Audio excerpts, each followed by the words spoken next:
My name is Luella Helen Crow, and I was born in Flournoy Valley, Oregon. That's in Douglas County on July 26, 1923.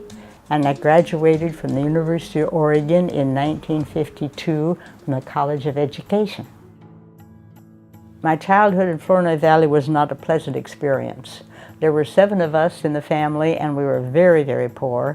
We didn't have electricity or running water, and I was always cold.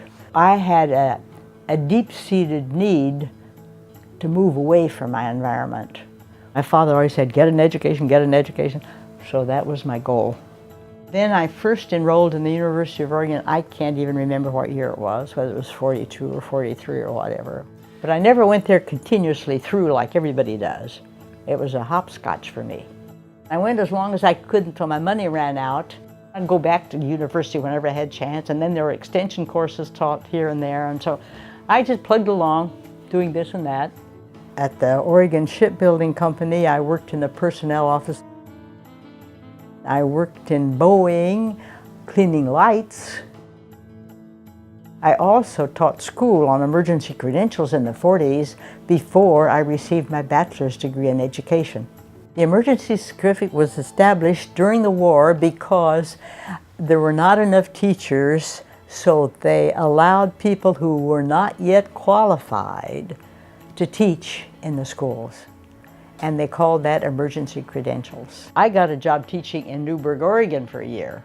And then after I got that money, I went back to school again. And then I got another job teaching in St. Helens, Oregon for a while. And then I got money and went back to school again.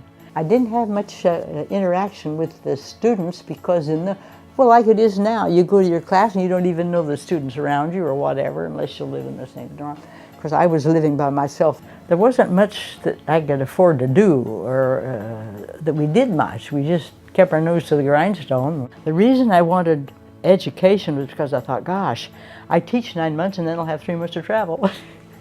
Satisfied the requirements for my bachelor's degree, and so in 1952 the University of Oregon told me I qualified to go to their college graduation exercises, but they wanted $18 for wear this cap and gown. I said, the heck with that. I'll take that money and buy a ticket to Los Angeles because my goal was to get out of there. So I did that.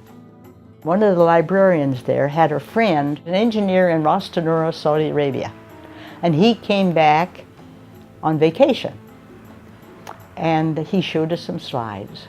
And I said to him, gee, I'd like to go over there and teach. And he said, oh, you can? Just like that. He didn't know anything about it, but he said that. So I went to Saudi Arabia, where I spent the next 30 years teaching math and science and physical education.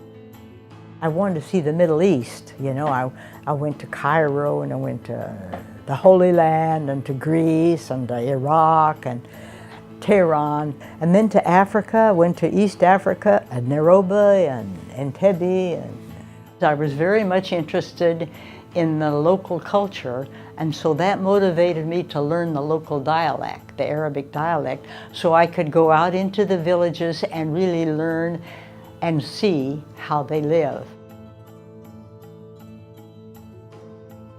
Persevere and do not lose sight of your goals, regardless of the individuals you might meet along the way that might divert your attention to a less positive goal.